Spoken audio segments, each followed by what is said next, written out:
చోరీ కేసులో తెలంగాణ సిట్ దర్యాప్తుని ముమ్మరం చేసింది. హైదరాబాద్ మాదాపూర్లోని ఐటీ గ్రిడ్స్ ఆఫీసును సిట్ అధికారులు సీజ్ చేశారు. ఐటీ గ్రిడ్స్ నుంచి స్వాధీనం చేసుకున్న సిట్ డేటాను క్షుణ్ణంగా పరిశీలిస్తోంది. అలాగే డేటా అనాలిసిస్ కోసం బెంగళూరు నుంచి సైబర్ నిపుణులు అలాగే ఎథికల్ హ్యాకర్లను కూడా రప్పించింది.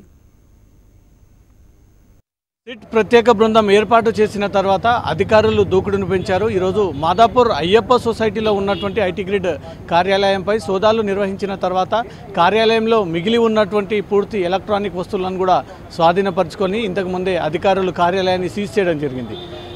మాదాపూర్ అయ్యప్ప సొసైటీ కేంద్రంగానే ఏపీ రాష్ట్రానికి చెందినటువంటి ఓటర్ల అవకతవకలు జరిగాయంటూ ఇక్కడి కేంద్రంగానే ఓటర్ల తొలగింపులు నమోదుకు గురయ్యాయంటూ కూడా పక్కగా అధికారులకు లభించినటువంటి సమాచారము నిన్నటి వరకు పోలీసులు చేసినటువంటి దర్యాప్తులో కూడా మాదాపూర్ ఐటీ గ్రిడ్ కార్యాలయం కేంద్రంగానే ఈ యొక్క కార్యక్రమాలు జరిగాయంటూ కూడా పక్కగా ఇన్ఫర్మేషన్ మేరకు సిట్ అధికారులు రికార్డ్స్ని చేతిలో పట్టుకొని ఈరోజు రైడ్స్ చేయడం జరిగింది.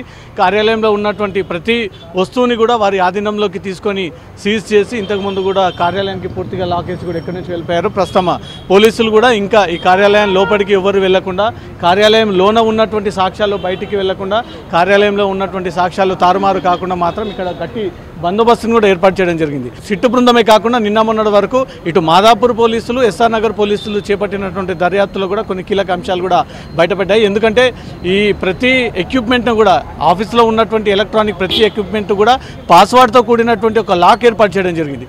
అది కేవలం ఈ కంపెనీలో ఉన్నటువంటి అడ్మినిస్ట్రేటర్ ఆఫీస్తో పాటు ఎవరైతే సీఈఓగా ఉన్నటువంటి అశోక్కి మాత్రమే ఆ కంప్యూటర్ సిస్టమ్ సర్వర్లకు సంబంధించినటువంటి పాస్వర్డ్ తెలుసు కాబట్టి అతను ప్రస్తుతం పరారీలో ఉన్నాడు.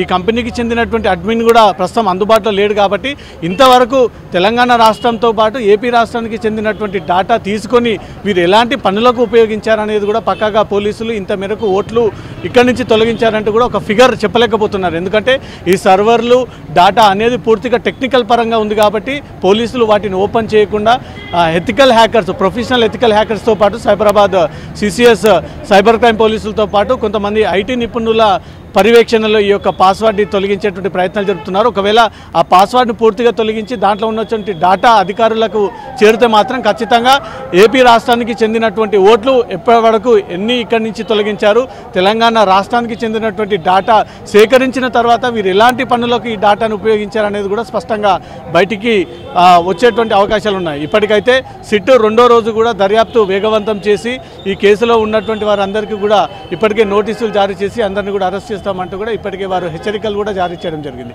కెమెరా పర్సన్ భట్టు శ్రీనివాస్తో రవితేజ, హెచ్ఎం టీవీ, హైదరాబాద్.